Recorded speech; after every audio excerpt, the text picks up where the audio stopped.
You all remember what we discussed last week, right? Everybody happy with that? No questions remaining about that? Hadith of Bid'ah?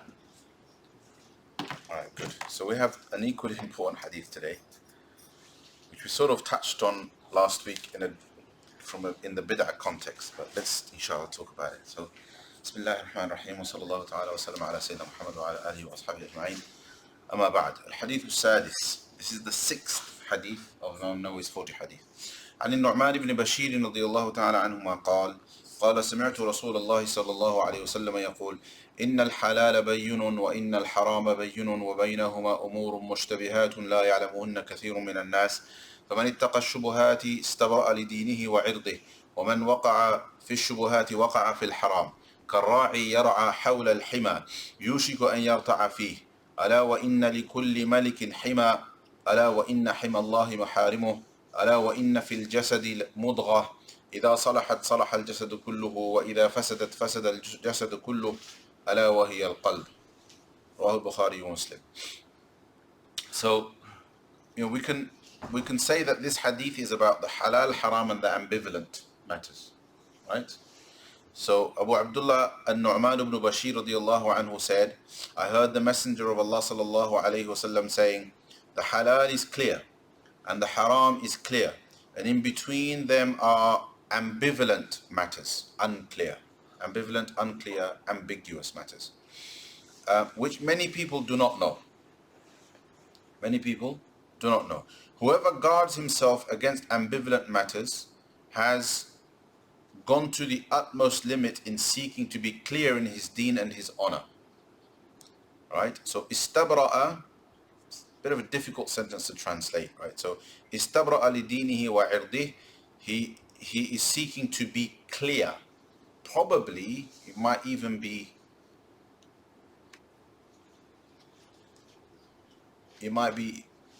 perhaps easier to say in the clear, right? But istabra'a is seeking to be bari'u dhimma. This is bari'u dhimma means to seek to be clear in terms of the discharging of one's duty. Right? So it's what we mean is bara'atu dhimma. Right? So it's like your responsibility, your duty unto Allah subhanahu wa ta'ala, you are deemed to have discharged it. So therefore you are free of your duty. So such is the person who guards himself against ambivalent matters. He's gone to the utmost limit in terms of being clear about his responsibility and his duty to Allah subhanahu wa ta'ala. Okay, continuing on. Whoever falls into ambivalent matters will fall into the haram. Right? Will fall into the haram. Like the shepherd who shepherds his flock around forbidden pasturage. He is certain to pasture his flock in it. He is certain to pasture his flock in it, i.e. in the forbidden pasture. Because if you're getting so close to it, you're certain some of them are going to end up grazing on forbidden land. Surely every king has his forbidden pasturage. Surely Allah's forbidden pasturage is the things he has forbidden. Surely in the body there is a lump of flesh, which when it is sound, the whole body is sound, and when it is corrupt, the whole body is corrupt. Truly it is the heart. So that part, often these two parts of the hadith are quoted separately, but in this version, it's together. So that bit about the heart being, central, and if that is rectified, then everything else we often people will, in talks and things like that, will quote that separately. Sorry? Oh, apologies. Okay, so is that why the door was open? Okay, so shall I read it again? Yes. I'll read it again, inshallah, because Abu Abdullah al-Nu'man ibn Bashir radiyallahu anhu said, I heard the Messenger of Allah sallallahu alaihi wasallam saying, the halal is clear and the haram is clear, and in between them there are ambivalent matters which many people do not know. Whoever guards himself against ambivalent matters or unclear matters has gone to the utmost limit in seeking to be clear in discharging his duty in his deen, right? And is also clear in his honor, right? Whoever falls into ambivalent matters will fall into the haram. Inevitably. The idea here is that inevitably he will eventually fall into the haram. Like the shepherd who shepherds his flock around forbidden pasturage, he's certain to pasture in the forbidden pasturage. Surely every king has his forbidden pasturage. Surely Allah's forbidden pasturage is the things he has forbidden. Right? So this is an analogy. Surely in the body there is a lump of flesh which when it is sound, the whole body is sound, and when it is corrupt, the whole body is corrupt. Truly it is the heart. Al-Bukhari and Muslim. So I'd like to maybe have the time to go through the hadith sentence by sentence, right? But there are, if you like, there are three parts to the hadith, right? Well, two parts to the hadith interconnected, and in the first part there are three things, right? So the bit about halal being clear, haram being clear, and in between there are ambivalent matters. That is part one, and there is an analogy to help us understand that about the pasturage. Then part two is the bit about the heart. Okay? In the first part there are these three areas about the deen: the clear halal, the clear haram, and the bit in between.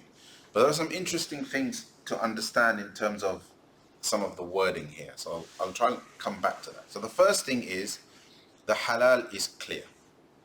The halal is clear. This can be understood in many ways. So one way to understand it is to just read what Imam Ibn Rajab says, and he goes by he follows and he explains it by way of example.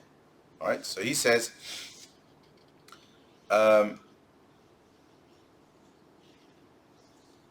as for what is entirely permissible, it is, for example, eating wholesome food of crops, fruits, and the meat of livestock, drinking wholesome drinks, and dressing in that which is necessary, such as cotton, linen, wool, or hair fibers, meaning these are all permissible things. Right? It's clear that these are permissible.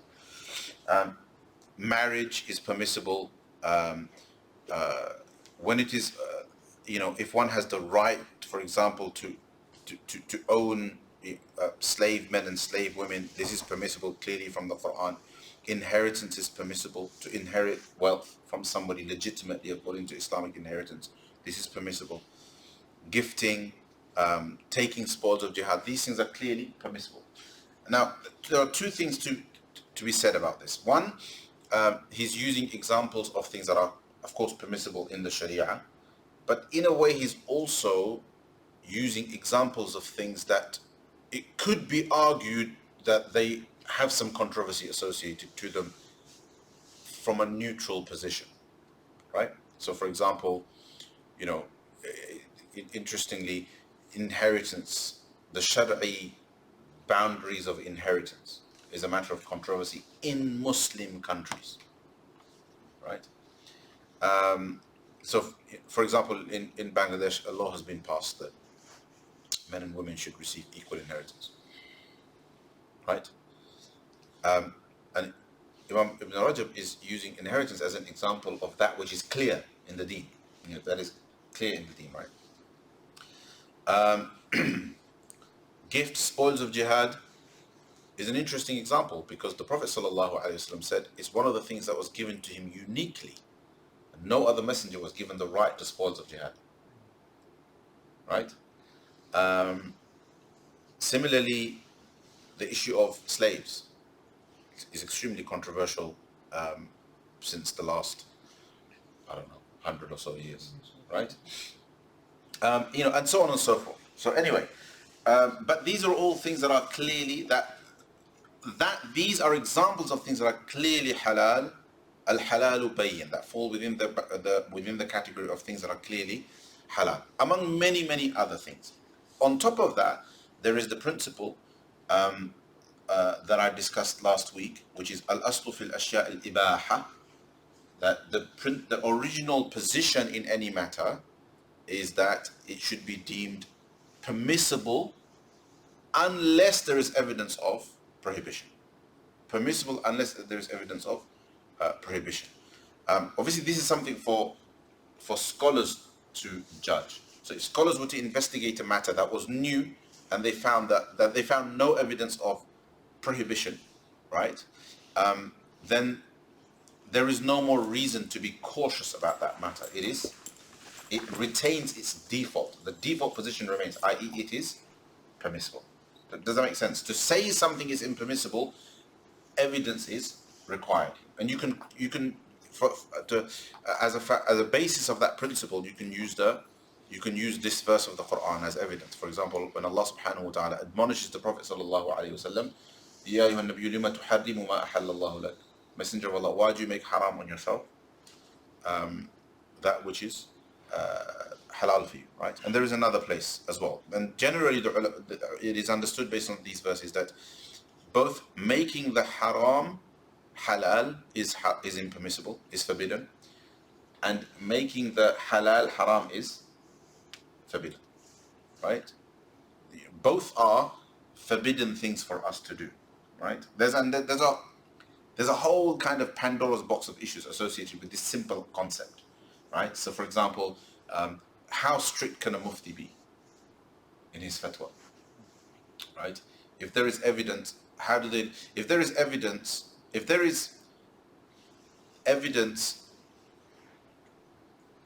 that, if you can argue that something is permissible, but on the other hand you can argue that it is impermissible, what should a mufti give fatwa based on? Should he take the route of caution, right, and say, you know what, as a precaution you should avoid it? Or should he take the route of, well, actually, if it's not clearly impermissible, then I shouldn't make it impermissible, I should make it permissible? Does that make sense? So this is part of the discussion about ambiguity, about things that are in between, that are ambiguous.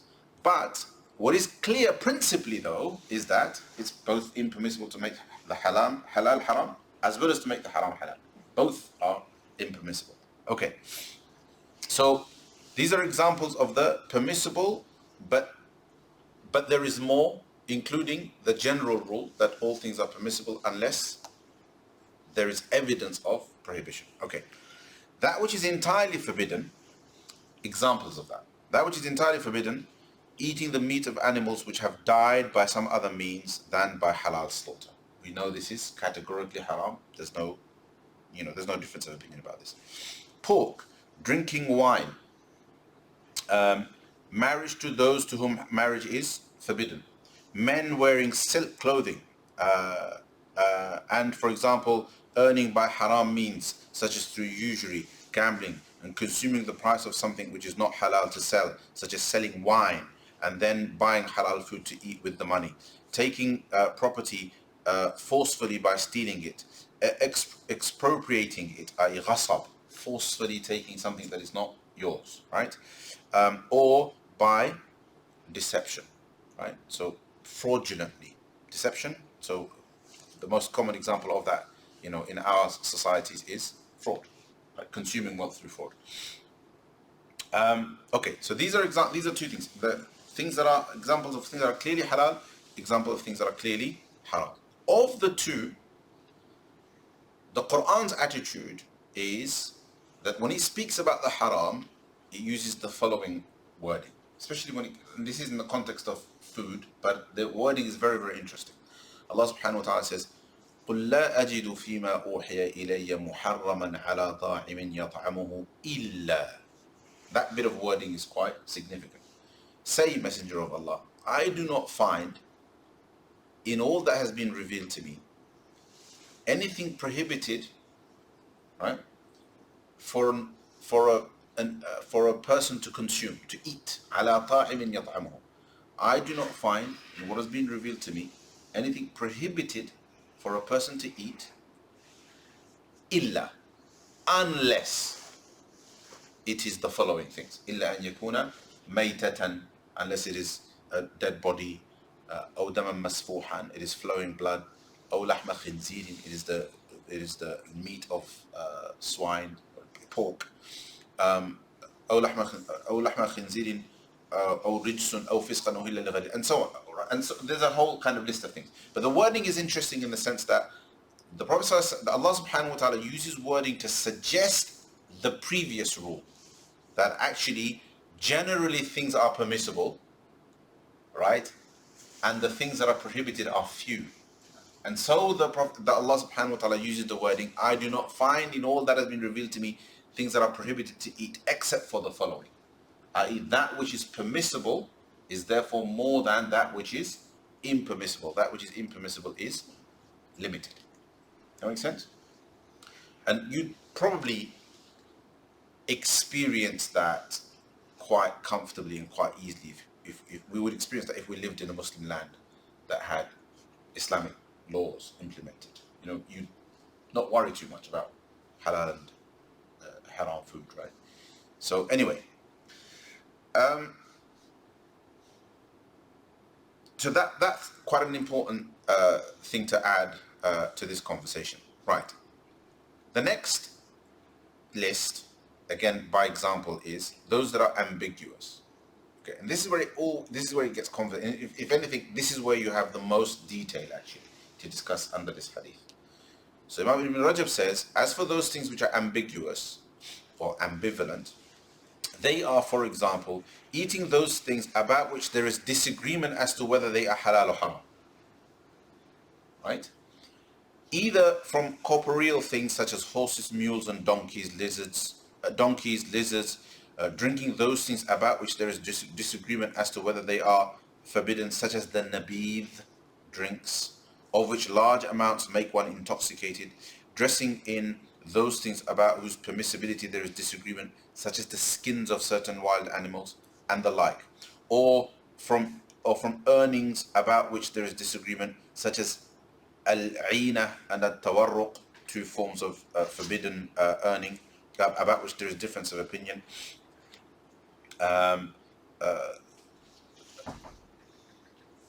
So al-'ina and tawarruq are complex sets of sales and purchases for specific periods of time, but they can also be used as a kind of workaround a usurious transaction. It can be used as a way to disguise an interest-based transaction, basically. That's so hence the ambiguity. Okay, and it was with such meanings that Ahmad Ishaq, this is Imam Ahmad ibn Hanbal, and Imam Ishaq ibn Rahway, and other Imams explained the term ambiguities. Okay, there are other ways to understand the term ambiguities. This is one way to understand them, right? And I'll try and talk about the others as well.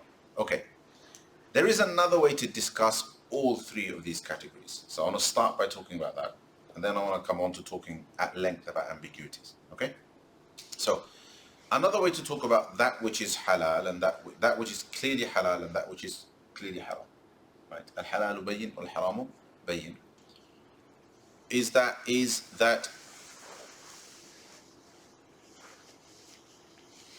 clarity is to understand it based on a principle, right?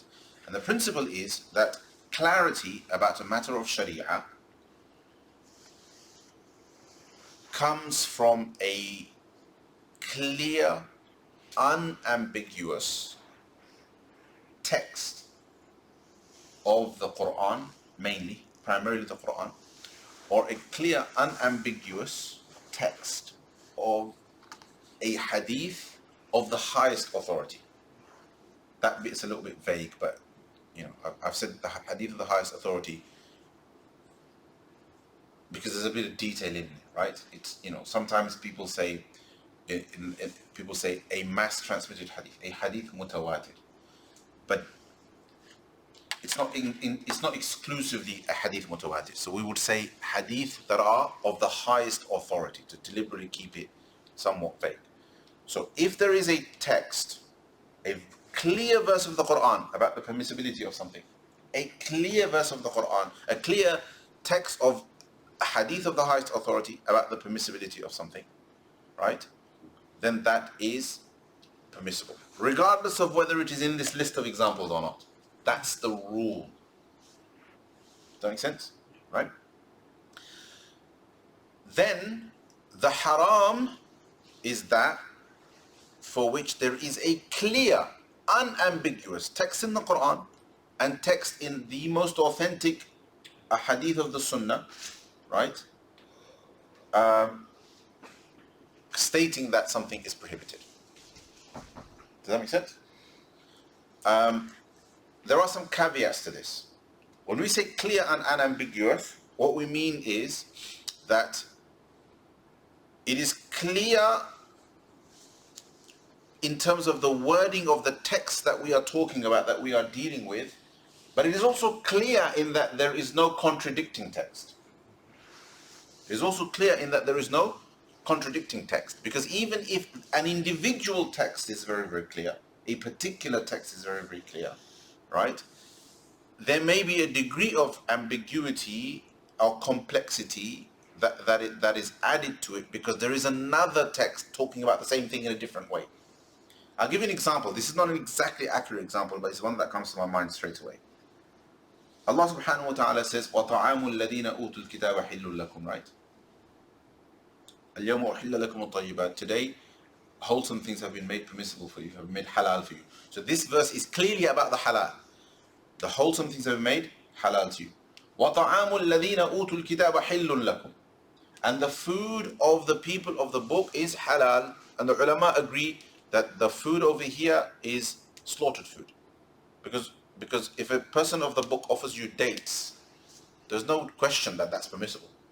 There's no question of its impermissibility. The question of permissibility or impermissibility is only about meat, right? So the meat of the people of the book is permissible, yes? Now, that verse, one would argue, is clear and unambiguous, is it not? It clearly says that the meat, or what is intended is the meat of the people of the book is permissible.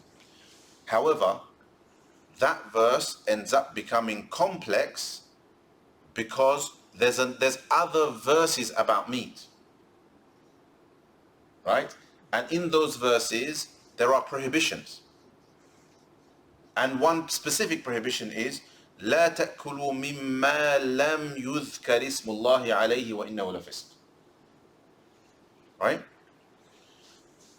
So don't eat from that on which Allah subhanahu wa ta'ala's name has not been stated, right?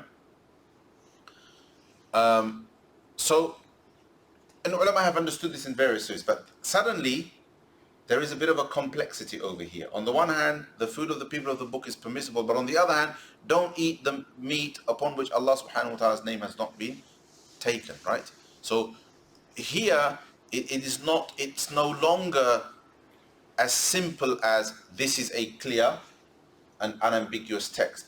In isolation, both of these texts are clear. Put them together and they both become unclear. They both require further explanation. And in that explanation, there may well be difference of opinion, differences of understanding. Okay? So therefore, although in isolation the individual text may be clear, but put them together as texts that talk about the same thing and all of a sudden they are not ambiguous. So the clarity of a text requires both that the text itself has clear wording, but also that it does not have contradicting texts or other texts that speak about the same thing in a different way. Right? They have to be consolidated, and where consolidation is required, consolidation in Arabic is tatbiq.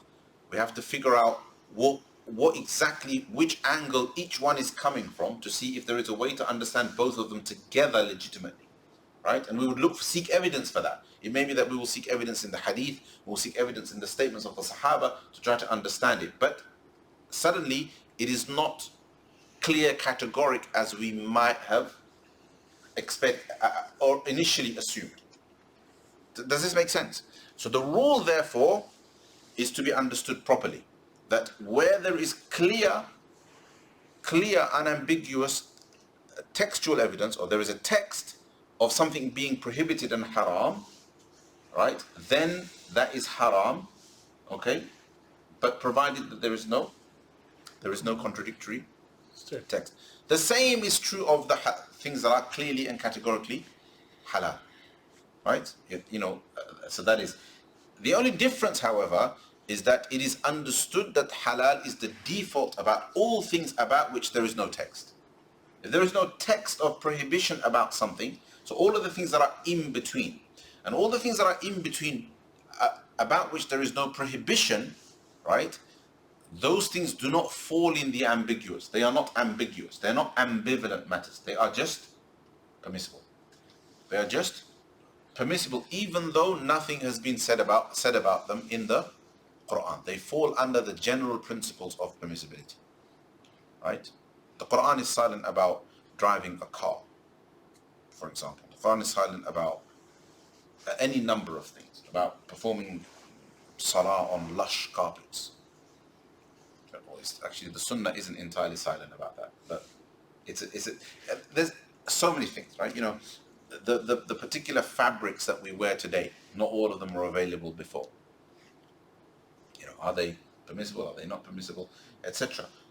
So we apply that rule that if there is no evidence of impermissibility about these matters, if there's no evidence of prohibition, then they remain halal, and therefore the halal is in Allah's mercy. The halal is abundant, the haram is limited. And in fact, it was actually part of the punishment of the Banu Israel that an abundant number of things that were apparently were made impermissible for them that didn't need to be impermissible, but it was done as a punishment. It was done as a punishment, and hence one of the great blessings of the Messenger of Allah, sallallahu alaihi wasallam, was that he was sent as a mercy to the Jewish community, because he would make halal for them many things that were made haram for them as a punishment. Right? So anyway, so this is an important point to remember. There are the examples of the things that are halal, the examples of the things that are haram, and then there's the principle that helps us govern them. Okay. Now, so what's going on? If we go along this line, what is going on with the things that are ambiguous, things that are ambivalent? What's the principle for them? Avoid them. Avoid them out of precaution, right? But how do we understand their ambivalence? So, Ibn Rajab is one example he is using is matters where there is difference of opinion about whether they are halal or haram. Right? So these fall into the ambiguous. So I want to come back to that in a minute. I want to give you a more clear example of what the hadith intends.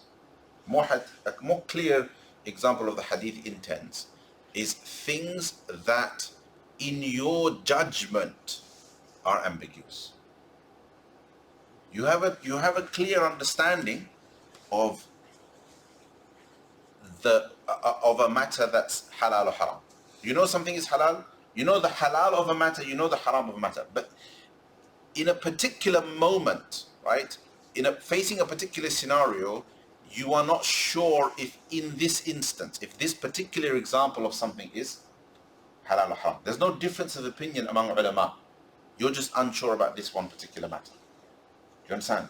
So the whole thing is now left in, there's no alim to call, there's nobody you can phone.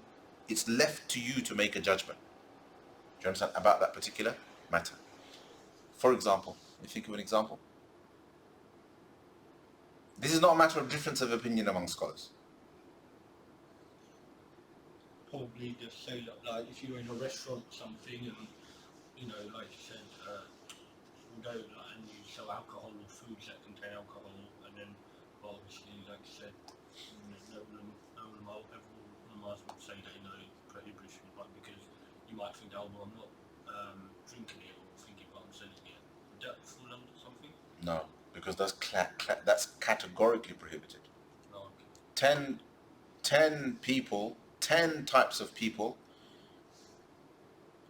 are cursed in the sin of alcohol.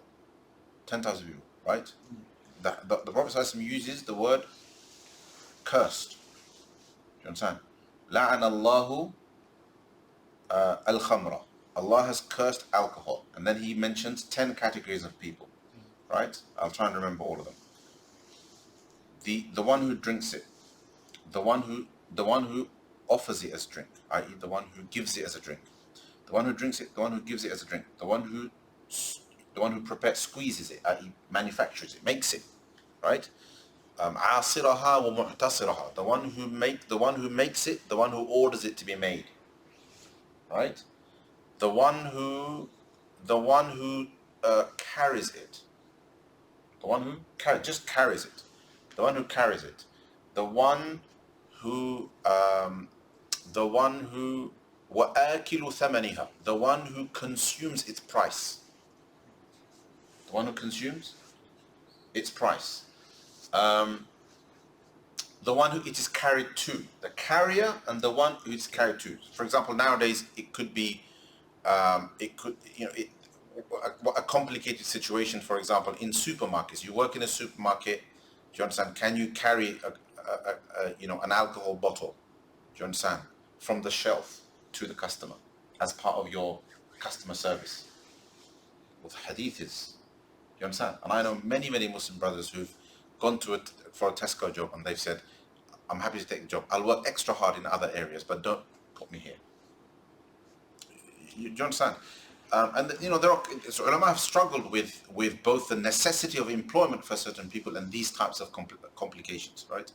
So the carrier and the one it is carried to, all right? And so on. I think I mentioned 8 just now, right? There's 2 that evade me. Can you think of 2 more? One who sells it profit. Yes, the seller and the bai'aha wa mushtariha, the one who buys it and the one who sells it. Those are the 2 I've missed. Some ulama says its percentage is less than other commodities. So it's Its percentages? less than other commodities. No, that's the business. That's not when in the dealing of alcohol itself. So this is a bit of a sidebar, right? So what we're talking about is when it comes to alcohol itself, right? All of these people are involved, and they are all part of the curse of alcohol. And Allah subhanahu wa ta'ala says, لَعَنَ اللَّهُ الْخَمْرَ, Allah curses alcohol, has cursed alcohol and all of these people associated with it in the following ways. The question of the being part of a business enterprise where there is alcohol or some other haram involved, if your job does not involve dealing in that haram matter or dealing in that haram substance, is your earning from that business halal? This is where your point comes in. That in a business like that, if the majority of the business's income is from halal business, halal trade, then it is permissible for you to work for them and your wages are halal. Right? Even though some of it, a minority of it is haram. Make sense? So that wouldn't fall. So this is a very good example of you go into a business and you think, I can do this because I don't think this is haram. This is not an example of the ambiguity that I'm talking about, because we can assume things are permissible. The question of assuming things to be permissible until evidence of prohibition has been found is a scholarly judgment. It's not a layman's judgment. I don't know that there's any evidence of permissibility, but you don't know enough to make that judgment. That is a matter of scholarly judgment. What I'm asking you is, what is a good example of a point of judgment where something is ambiguous that applies to any Muslim in a particular situation, right? And that's something close to what you said, Brother Tariq, right? Like in your scenario, an example can be found of that, in that same scenario. Although alcohol is not one of them. But in that same scenario, an example can be found of it. It's where you have to apply judgment to something. You understand? There's no other way to look at it. You've gone, decide now. Right? And it appears ambiguous. And you've got to judge. You've got to perhaps apply some precaution or take a prudent position. Someone asks you at gunpoint to sell alcohol or buy alcohol. Whether to? Sell or buy alcohol at gunpoint. Yeah. There's no ambiguity there. It's haram. At gunpoint, you can kill you. Oh, you're talking about if you're dying of thirst. No.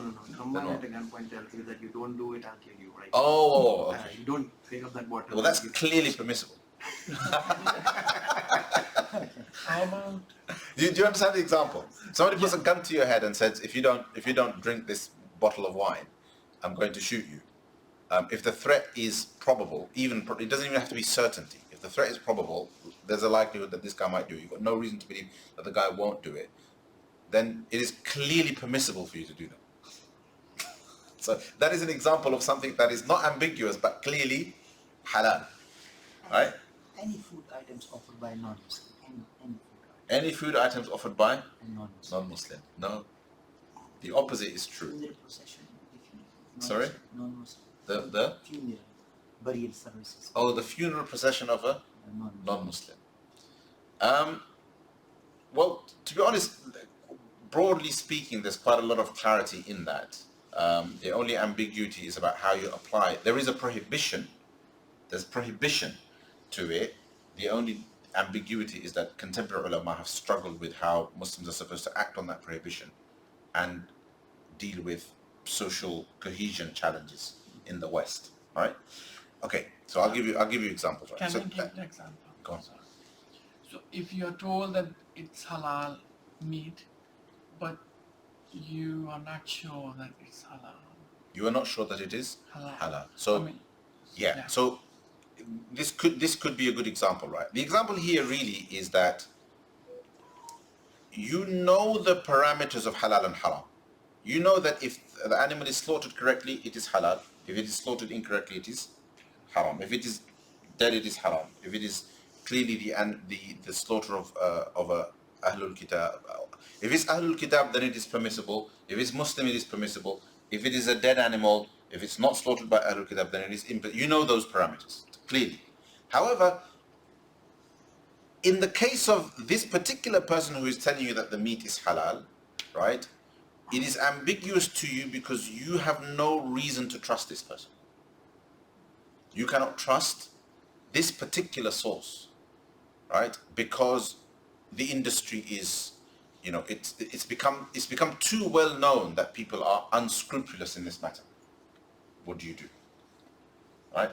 So over here, you know the parameters of the halal and haram. It is in how you apply the halal and the haram to this particular situation that presents an ambiguity to you. You're like, what do I do? Right? This is a good example. This is a good example of you individually and personally. It's not a matter of difference of opinion. It's not a matter of fatwa. You personally being faced with a point of ambiguity, and therefore you have to either be like, do I play it safe, or do I take the risk?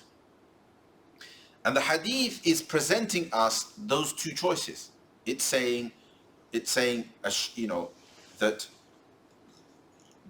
if anybody who continuously dabbles in the ambiguous, right?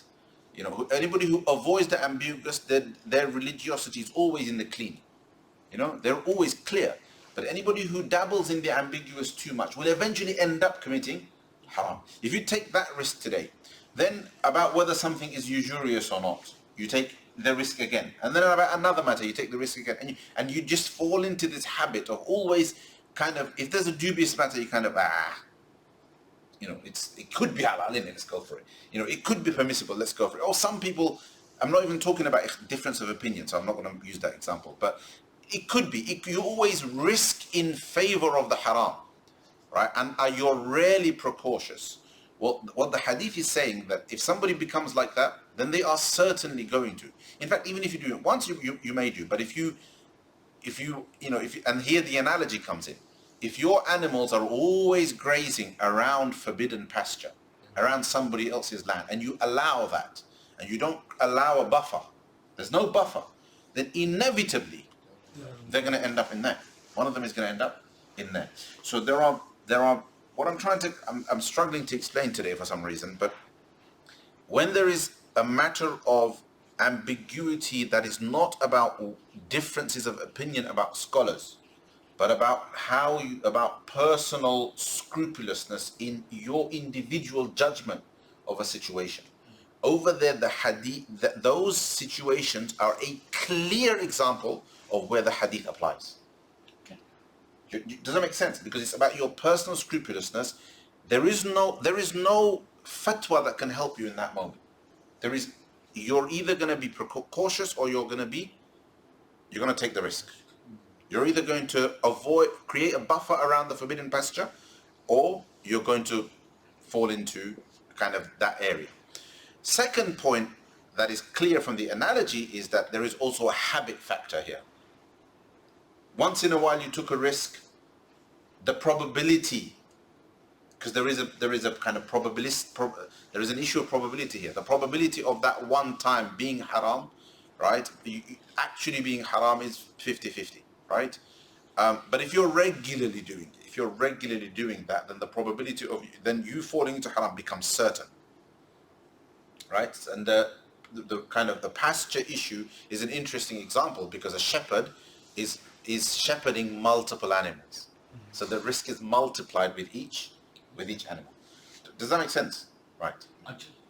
Go on. Would this also, the analogy that was probably used, would that also apply in, like, I know we discussed alcohol, but you know, like alcohol in products, obviously in the Quran you said alcohol is forbidden, but you know, like obviously like Alcohol in products. like after medicine, like alcohol, you know, like aftershave, deodorant, cream. Yeah. Would So I'll that talk fall about into this stuff. that I'll as talk well? about this stuff now. So now let's move on to matters of ambiguity, right? About where there is difference of opinion among the ulama. All right, and I will speak about that in the following way, and a board would have been helpful. There are matters in the deen in areas of both belief and practice.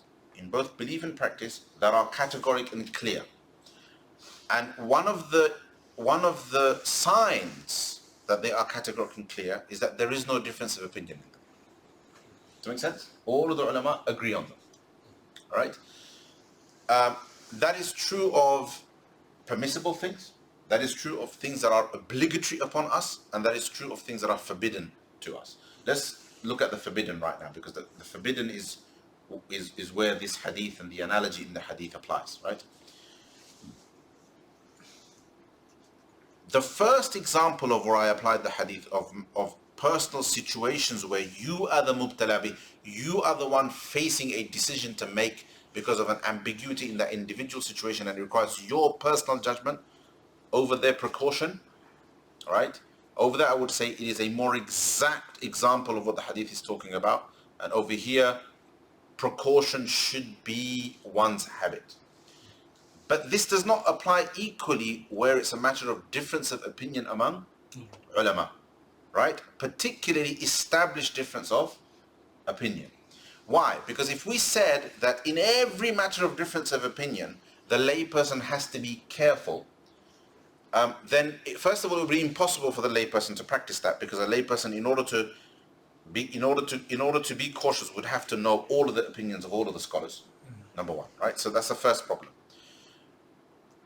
Second problem is it would create a kind of anxiety about what is permissible and what is impermissible in the deen. Does that make sense?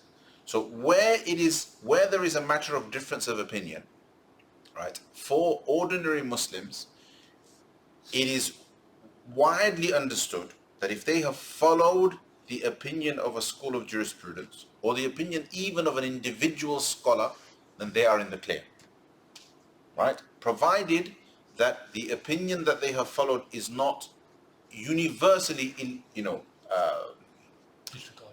disregarded. So what that means is, you follow, Fulan Mufti Sahab or Pir Sahab so and so, etc., etc. But you've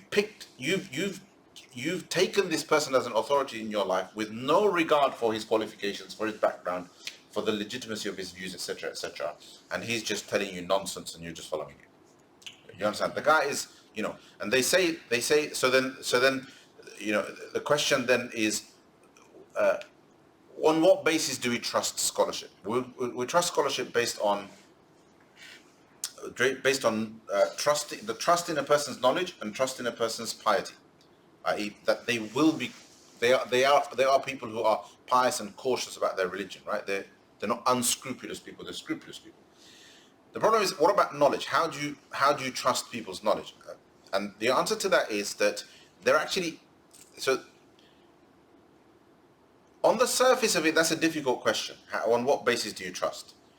And the answer to it is not a simple one, but the answer is that the reliability of scholars is based on peer endorsement. So on the surface of it, you're like, oh my God, how does that work, right?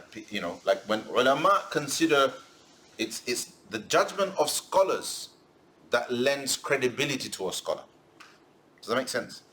But if you think a little bit and look at all professions, you realize that actually that is the principle that governs almost all professions. That all professions are ultimately, all professionals, right, are credible in their profession based upon the endorsement of their peers.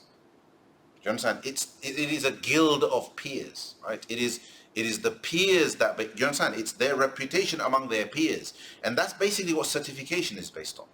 That's what academic qualifications are based on. That is what, especially professional qualifications, are based on other people from that profession saying, okay, this person is competent. And hence, the principle is actually a universal one. It's actually a good principle. It's just that not everybody's aware of what the methods for that are in the Muslim community, right? What are the methods of peer recognition? And so very quickly, one method is institutional certification. Right? When an institution certifies that somebody has studied the deen up to this level. This is where the Muslim community in certain parts of the world is unfortunately very weak, right? In the sense that we do not have universal standards of recognition that the community can comfortably subscribe to. Does that make sense? It's all kind of in these silo cliques, right? So the Deobandis have their own, and even that's not universalized. And the whole conversation that I had about groups, etc., groupism, this is plagued by groupism, by the different groups and so on and so forth. But at least it's something. You understand? So if you're following Mr. Joe Blogg's Da'i, who has 100,000 followers on YouTube, and you have absolutely no clue about how they're regarded from not from the perspective of what they have studied, where they have studied, who they studied with, nor in terms of whether scholars treat them with any kind of regard, scholars even pay any attention to them, right? Then you've fallen foul of what is a universal rule, because you would not accept medical advice from somebody who's just become popular on YouTube because they have 100,000 subscribers. You understand? So why would you take religious advice?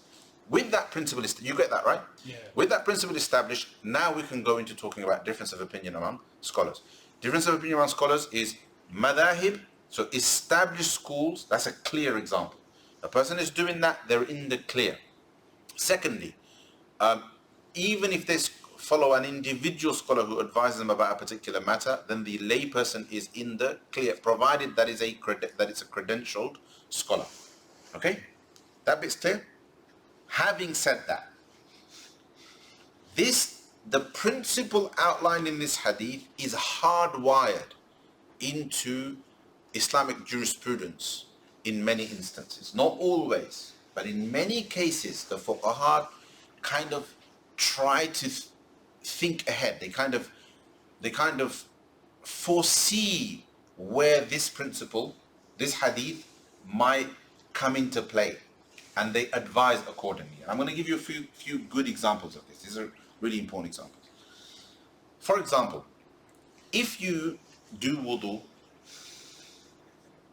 minimally, i.e. you don't do the sunan of wudu, right? But you just do the fara'id, and you're a Hanafi. Okay? What are you going to do? If you just do the fara'id of wudu, what are you going to do? You're going to do the 4, right? Yeah. You're going to wash your face, wash your arms, wipe your head. You're going to wash your feet. Yes? Khalas. Or you're going to wipe over socks, which is permissible as well. The thing is, in wudu, there are strong differences of opinion about what the fara'id of wudu are. Right? So some of the other fuqaha consider intention to be obligatory. Bismillah to be obligatory. To say Bismillah to be obligatory. To Imam Malik considers rubbing the limb to be obligatory. That when you pour water over it, you have to also pass your hand, not rub like that, but pass your hand over it. Dalk. You pass your hand over it, over the skin. He considers that to be obligatory. Imam Shafi'i and some of the other fuqaha believe that wudu, it is obligatory to do wudu in the order narrated in the Sunnah, right? And the order mentioned in the Quran. That order is obligatory. And some of the fuqaha believe that wudu has to be completed in one sitting without the limbs drying in between each act. Meaning you can't wash your face and then wait and then kind of decide to watch one episode of something and then come back and like, okay, I want to go wash my arms now. You understand? Yeah. Right? None of this is fard in the Hanafi madhab. None of this is fard in the Hanafi madhab, but all of them are sunnah. In the Hanafi madhab, all of these things are sunnah. So the Hanafis acknowledge that these teachings exist in the Sharia, but they just don't give them the position of fard. Right? But the fact that there are 2 points at which this hadith is acknowledged. A, the fact that they've put them down as a sunnah is acknowledging, and then the advice to us is that we should try to do wudu according to the sunnah to get the full reward. That kind of means that anybody who practices wudu according to sunnah has kept out of the difference of opinion. Therefore, they have kept away from the ambiguity. You see? But it doesn't end there. Many fuqaha, you will see, even in some of the English translation books, you'll see it, like Ma la budda minhu. Essential Islamic Knowledge is a famous fiqh book in Hanafi fiqh published by UK Islamic Academy. And it's the translation of a famous Urdu book of fiqh, which I think originally was in Persian or Arabic, I can't remember, called Ma la budda minhu. Now, that's just one example of just a book that's clearly written by the layperson, written for the layperson rather, clearly written for the layperson, that will tell you that one should be extra cautious about intention and about this and that, because according to Imam Shafi'i, these things are obligatory. Meaning, ulama don't stop at just saying this is sunnah, but sometimes they go further and say, try to be cautious about this one, because according to some of the other fuqaha, this is obligatory. Does that make sense? Does that make sense? However, this is not sustainable for the layperson. This is not sustainable for the layperson. People can apply precaution kind of at their own discretion as their knowledge increases, but it is not sustainable to be cautious about every matter of difference of opinion among the ulama. Otherwise, it will lead to a kind of an obsessive compulsive attitude in matters of deen, because the differences of opinion are too complex, they are too many. Does that make sense? Based on this, I would say that people are not obligated to apply precaution in matters of differences of opinion unless it is easy to do so. Unless there is ease in it. And I'll tell you why. Why do I articulate it in that way? Because the Prophet ﷺ, and this is where I said, even in a matter as simple as don't make the halal haram and the haram halal, there's complexity, right? And here it's because there's the Prophet ﷺ, on the one hand, gave us this hadith that seems to teach us precaution about matters of deen. Correct? But this is not the only principle. In the Sunnah, we find other principles. Like, for example, the Prophet ﷺ said, he said, "Ad-deenu yusrun." Ad-deenu yusrun. Religion is easy. وَلَنْ يُشَادَّ الدِّينَ أَحَدٌ إِلَّا غَلَبَهُ. And nobody will be severe in matters of religion except that it will consume him. The religion will consume him, it will overcome him. غَلَبَ. The deen will overcome him. What that means is that he'll end up with issues, with pathologies. Do you understand? He'll end up losing control. You know, sometimes it goes as far as people becoming almost insane, people developing obsessive compulsive disorders, people developing anxieties about deen. Right? So the Prophet ﷺ, anticipating these types of psychological complexities in human beings, he said, religion is easy. وَلَنْ يُشَادَ الدِّينَ أَحَدٌ إِلَّا غَلَبَهُ. Anybody who is severe about matters of deen, it will consume him. فَسَدِّدُوا وَقَارِبُوا. So therefore, you know, try to take a kind of middle path. Right? In another hadith, the Prophet ﷺ, about himself, it is reported that the Prophet ﷺ, whenever he was faced by two situations, one of difficulty, one of ease, he always took the easy option. He always took the easy option. And two muftis, two ulama, two teachers, two imams, for them, the Prophet ﷺ said, يَسِّرَا وَلَا تُعَسِّرَا, meaning to Sahaba who had responsibility over people. I can't remember which Sahabi it was exactly. It may have been Mu'adh radiallahu anhu. He said to them, go easy on people. Make things easy for people. Don't make things difficult for them. بَشِّرَا وَلَا تُنَفِّرَا. Give people positive messages. Give them glad tidings. Do not give them negative messages, making them fearful, turning them away. Right? You know, don't take a kind of an attitude of harshness that makes tanfir. You know, that turns people away. بَشِّرَا وَلَا تُنَفِّرَا. Right? And so on. So there are these advice from the Prophet ﷺ. That's left two attitudes among ulama. We've ended up with a kind of caution camp and an ease camp. You have ulama who, as a rule, they're like, okay, we got to be cautious, right? And others who, as a rule, try to give the easiest option, easiest route for people, right? And they specifically take that attitude in matters of difference of opinion. I'm not talking about those matters where you individually face that situation of judgment. I'm talking about where there is difference of opinion among ulama. You end up with, actually, you'll notice, if you read the fatwas of certain ulama and you take another group of ulama and you read their fatwas, you'll find that one clearly goes for the principle of ease, another clearly goes for the principle of proportion. Does that make sense? So I generally apply a kind of, the way I consolidate these two approaches is I say, when a scholar is advising a person, they should try to always make things easy for people, especially when there is a difficulty. Person is facing a difficulty. They're struggling with a particular aspect of the deen. They are struggling with their livelihood.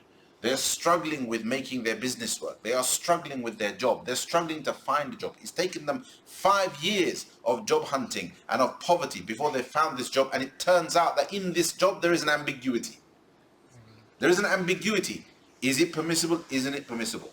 Right? Because the guy, when he took the job, he didn't consider this. Now he's realized that there might be an impermissible aspect to this person's job. Here, the alim's job should be to try to make this person's life as easy as possible, borrowing from all of the differences of opinion within the religion. If in order for this person to be able to make his life tolerable, if this alim should consider giving him the most lenient opinion. That makes sense? That on the one hand. On the other hand, a person of in a matter of one's personal piety, where you practice your own piety based on your own capacity and your own judgment of your capacity, one should take the position of precaution. One should take the route of precaution to the best of their ability. This is not something that one can do in every situation, but on a situation by situation basis, on a case by case basis, in matters of one's personal piety, one should try to apply precaution. And when giving an opinion to somebody else, especially when they are facing difficulty, one should give the opinion. One should try to always go for the opinion of ease. Two principles, right? Third principle: in matters of ambiguity, Muslims should never, and where the ambiguity is in matters of difference of opinion, and in matters where a person appears to have made the wrong judgment, Muslims should not judge one another. Muslims should not judge one another. Why? Because there is an ambiguity. If you see a person doing something, and it could be that they have a good reason for it. If a person appears to be doing something wrong, but it could be that you've misheard, you've misread, right? You've misunderstood, then one should assume that one has misunderstood. One should assume that one has misread. One should assume that one has misheard, unless there is some sort of significant public harm associated. Unless it's a security matter, you know. Don't try to be generous when somebody's loitering around your house, checking out what's inside. You understand what I'm saying? Right? Because that's a matter of security. We're talking about matters of piety. We're talking matters of piety. We're talking about matters of personal sin. You've seen someone speak to a woman on a street corner, right, and it's not their wife. You understand? The assumption should be that he has a reason for doing so. The assumption should not be, look at him, astaghfirullah, and then you go and tell the next person, who tells the next person, who tells the next person, and it turns into a scandal. Shaykh, Does that make sense? I have a quick. So Have I run out of time? I'm not. Yeah, but no, I haven't had. Sorry. Go ahead.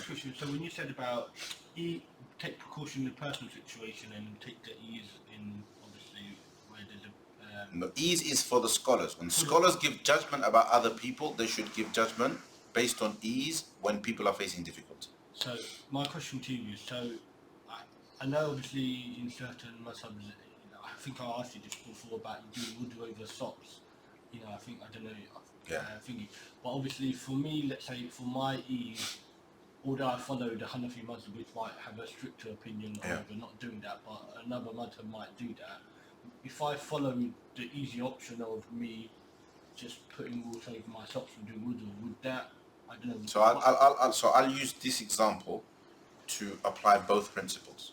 So me as a scholar, I would say to you, if that it is permissible for you to follow that opinion, because the opinion exists and it is the opinion of a great Imam. So I would tell you that, and I would say it is permissible for you to follow it. But to teach you personal precaution, to give you some context for personal precaution, I would say, however, it is an opinion that is literally, that is an extreme minority opinion. The vast majority of ulama are against this. The vast majority of ulama are against this. The only reason why in this matter I would advise that way is because it's a matter where the difference of opinion is outside of all of the four schools of thought.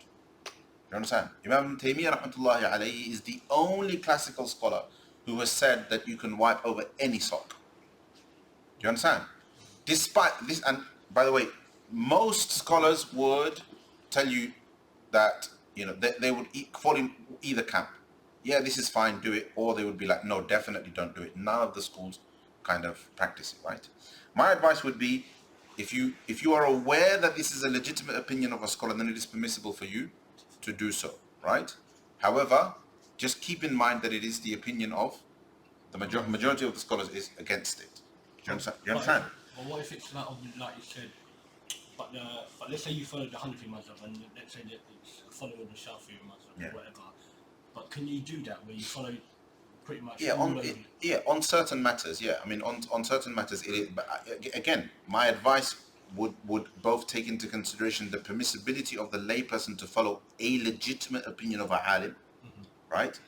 As well as the cautious approach to advise that it is better and more cautious for a layperson to stick to their madhab and only move between madhahib where there is a necessity. Meaning, step outside of of the school that you follow where there is a necessity. Does that make sense? If you were stuck with me out somewhere, taking socks off was a problem for whatever reason, and it was a genuine difficulty. Do you understand? And we had very little other options and so on, and we wanted to avoid that inconvenience in that particular situation. I don't know. It could be hostility. It could be some sort of danger. It could be at work. Yeah, it could. Or, well, I mean, I don't. The work one, I don't know. It's a situation by situation. It can be. I would say that's a situation of judging hostility. your work could be it could be a really hostile environment where it gets really weird for you, you know, if you're seen washing your feet in the sink, right? And another workplace, that might not be the case. So people have to make their own judgments about that difficulty. So my advice would, on the one hand, say to you, yes, it is permissible for you to follow this opinion. This is the path of precaution. Then you would have to make that judgment. But if I made that judgment and I decided to follow the minority, I wouldn't No, be wrong. you're not. You wouldn't be in the wrong. But That's that's the whole point. certified- That's the whole point of saying to you that it's permissible for you to follow the opinion, that you wouldn't be in the wrong. You understand? Now, so the question now here is to kind of to empower people to make better decisions. What would I do in that situation, right? And I'll give you an example of a matter that I personally practice. And when this video gets out, people are going to attack me over this. All right. So, for example, I personally, as a student of knowledge, right? As a student of knowledge of some years, right? I personally consider it permissible. I consider the evidence for combining prayer at times of necessity, such as travel, etc., which is the opinion of the Shafi'is and the Hanbalis and the Malikis. I consider the evidence of that to be overwhelming, like overwhelmingly in favor of the other imams, and and against the Hanafi view, right? This is my personal inclination based on my studies. So I take an approach where if I am traveling, so this is my view. So therefore, for me, I consider it to be permissible to combine prayers from an evidence perspective, even though this goes against the Hanafi method. Does that make sense? However, out of precaution, I don't practice it all the time. Right? However, I don't apply precaution when there is risk of me missing salah. That precaution stops when there is even the slightest risk of me missing salah, because I would rather practice an opinion that I consider to be valid than miss salah, which is invalid according to all opinions. Do you understand? So therefore, if I am traveling and I look forward and I think, you know what, me catching Asr because of this flight, because of this travel situation, is looking questionable. I might be able to, I might not be able to. I might get a little corner, or I might end up praying on my seat, etc., etc. Either that, or I might completely miss it. Either that, or I combine Dhuhr and Asr now, and it's done. According to both an opinion that is legitimate according to the majority of ulama, but also one that, for me, I also regard to be the dominant view. In that situation, I would put my precaution away, because I would consider precaution to be in favor of combining. However, willy-nilly, if I can avoid combining, if I know I can pray Asr at Asr time, I would pray Asr at Asr time. Does that make sense? That's an example of where, kind of in my personal practice, I apply both ease and precaution. In my case, it's not really even ease. I am convinced, you understand, that this is the preferred view. So I don't really have to apply precaution, but I still do, because of the difference of opinion. Yeah? I was going to ask you that. I was literally going to ask you that, because as the days are getting shorter, I travel to London and back. So sometimes we're starting to come across, by the time I come home, I'll miss Asr. So I was going to say... So you understand how I apply it, right? Yeah. If my salah is at risk, there's a probability, and probability is a good rule to use, by the way. It's called ghalabatul dhann, meaning if there's more than a 50% chance that I could miss salah, then you can act. Yeah, but only if you're traveling and sick. Yeah, it's traveling and sick. You wouldn't take that opinion if you were just, I don't know, just sitting at home watching film. No, because there's no opinion. Yeah. There is no opinion that says you can combine. Well, there kind of is, but it's not followed by anybody. There's actually a hadith, but nobody follows it. This is actually a very good example of an authentic hadith that nobody follows except the Shia, which is that you can combine salah with no excuse. All right, but let's stick to what the ulama follow. So there is no opinion where you're sitting chilling at home and you can combine. Do you understand? If someone is at There has to work, be some sort of udhr. Can I ask? So over there, here you would have to seek the advice of a scholar. You know, you'd have to justify that you've got no means of prayer. You literally can't pray.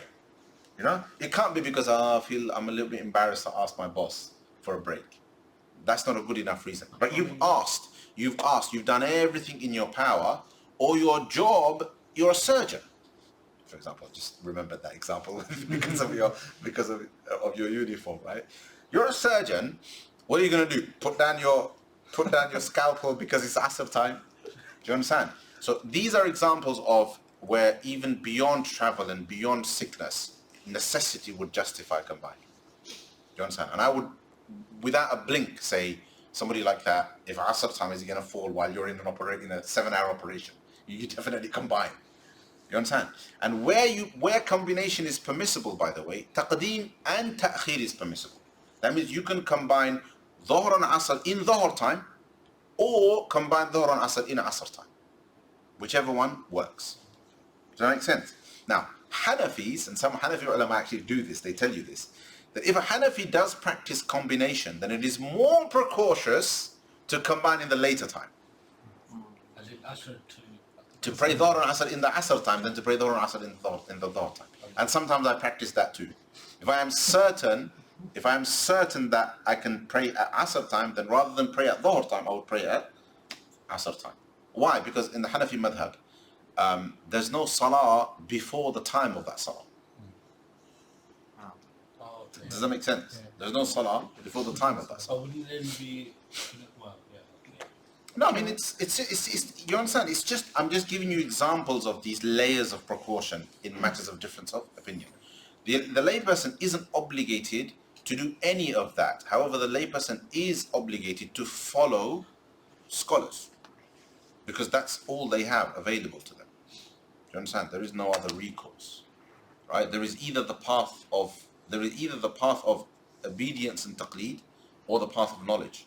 Do you understand? And all people, without exception, begin from the position of taqleed, right? And then some of them seek knowledge and transition to the position of knowledge. You understand? So for ordinary people, following the opinion of scholarship is the norm. You understand? And then following the correct view or the most authentic opinion based on a study of all the different views and all the evidences is the exception. That's what students of knowledge and scholars do. Does that make sense? Yes, young man. Yusuf. And you know how you said there's like a hadith which says combining, that you can combine any salah with Well, you picked up on that one. Go on. Is it saying that you can just at Fajr time wake up and pray all 5 salahs? No, you can't do that. So let's put it this way. The Prophet ﷺ once ended up missing quite a few salahs because of a dire situation. All right? And so he prayed all of those salahs after the situation at the same time, right? Similarly, it could be something as a lot pettier, no emergency, you slept through 2 or 3 salahs, right? And then you end up praying them together. This is qada. When it comes to qada, if there's a reason, Allah will forgive you. If you don't have a reason, you make tawbah. But naturally, qada is the only legitimate scenario where multiple prayers get prayed at the same time. They pile up because you've missed them for good or for a bad reason, with or without an excuse. That's qada. Combining with shar'i justification, permissible justification, is a specific matter called al-jam'u bayna salatayn. The issue of combining is a specific mas'ala of fiqh, the issue of combining between salahs, and is only applicable to dhuhr and asr in dhuhr time or asr time, or maghrib and isha in maghrib time or isha time. It is not applicable in any other scenario. You cannot combine asr and maghrib or fajr and dhuhr because there is no precedent for that. The only reason why we're having this conversation is because there are clear ahadith that give us precedent for dhuhr asr jam'an or ta'khiran, taqdeeman or ta'khiran, meaning in dhuhr time or in asr time, and maghrib and isha in maghrib time or in isha time. So it's a precedent. It's all sharia is based on precedent. Remember that. All sharia is based on precedent. Precedent in Quran or precedent in hadith. Yeah. So from last week, we were thinking that I think we have sisters as well, so we need to involve them if they have any questions. Yes, absolutely. What I used to do, actually, to be honest with you, in the middle, I realized So that there weren't many sisters attending, but otherwise I used to send the. Yeah, so my wife has sent some question go for from it. sister. Yeah. So one sister is asking if what's the best approach about attending a non-Muslim's funeral? Attend, but if you don't. No, if we need. If you have to attend. No. What is the best approach? What's the best approach Don't- about attending a non-Muslim funeral? Okay, A so Christian passed okay, away, so can all we right. go there? So the answer to that is first avoid the funeral if you can. Avoid the funeral if you can because it is a religious process. It is a religious process. So you avoid the funeral. If for whatever reason you feel you must go, it is too awkward not to go.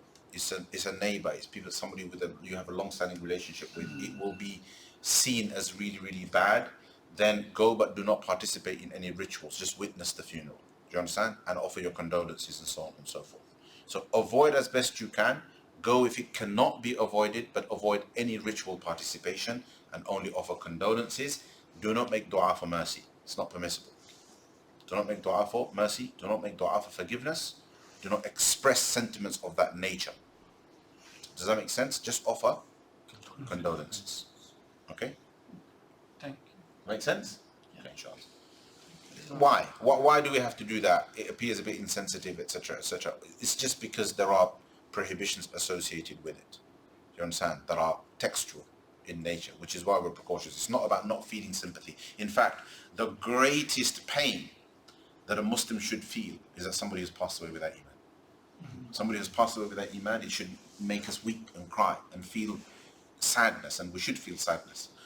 However, once a person has passed away, there is no dua of maghfirah for them. Does that make sense? So, that time is gone. They are now in the hands of Allah subhanahu wa ta'ala. And we do not participate in another religion's religious process, even if it is a funeral. Okay? That is not permissible because it is to lend legitimacy to their rituals. Okay, inshallah. There are other hands. What are the other hands? Yes. So, go on, brother, and then Moinbay. You mentioned earlier that the selection of who is a scholar for a layman is very difficult. And I think Can be difficult. Can be difficult. Can be. For people. And I think in this generally, and I don't know much about it, but apart from the four mazahibs, there's this LA Hadith viewpoint as well. What's So- your Yeah, so there's still so the Ahlul Hadith trend, or the Ahlul Hadith position, or the Salafi position. My view of it is that I see it as a fifth madhab, and I consider it. Not everybody agrees with me, but I consider it to be legitimate. And for the most part, it is simply a evolved version of the Hanbali madhab. For the most part, the Ahlul Hadith tradition, particularly the Saudi Salafi tradition, tends to be, for the most part, Hanbali, but with certain issues reviewed and revised, which there's two ways of looking at it. One is to look at it as not Hanbali, so some sort of an aberration. Some people think of it in that way, and other people look at it as part of the evolution of that same madhab, part of the contemporary evolution of that same madhab. And I think that's a perfectly valid way to look at it. So to me, I like taking a unifying outlook to these kind of things. To me, it's a fifth school because there's no evidence to say that schools have to be limited to four, and therefore it is permissible. It is if that is what a person has been taught, if that is what they have learnt, if that is what their teacher taught them, do you understand? Then it is permissible. I'm allowed to ask a slightly more controversial question. Would you have some sympathy for the Shia school of thought except for the major differences? Or? No. In fiqh, maybe, but only from a theoretical perspective, because I'm not saying this from a position of knowledge because I have not studied them, other than to say that I've heard that Ja'fari fiqh is very, very close to Hanafi fiqh, and in matters of fiqh there may not be, in many cases, a lot of difference, but there is no there was no room for taking a kind of unifying outlook towards Shi'i fiqh or Shi'i aqidah. And there's a very simple reason for it. All of the four schools of thought, of Sunni Islamic thought, and the Salafi school, there is one thing that binds them. There's no doubt about this, and that is that they have the same, I want to use a fancy word, they have the same epistemology. What that means is that their methodology for interpreting text follows the same fundamental principles, right? The way they derive jurisprudence from Quran and from Sunnah follows the same general principles. The way they authenticate Hadith, for the most part, follow the same general principles. Bukhari is regarded by all Muslims. Muslim, Tirmidhi, Abu Dawud, Nasa'i, Ibn Majah, and all of the books of the Sunnah are regarded in the same way, with some differences in how we interpret. In some of the finer details, there are some differences. So therefore, our sources of knowledge and our relationship with those sources of knowledge is pretty much the same.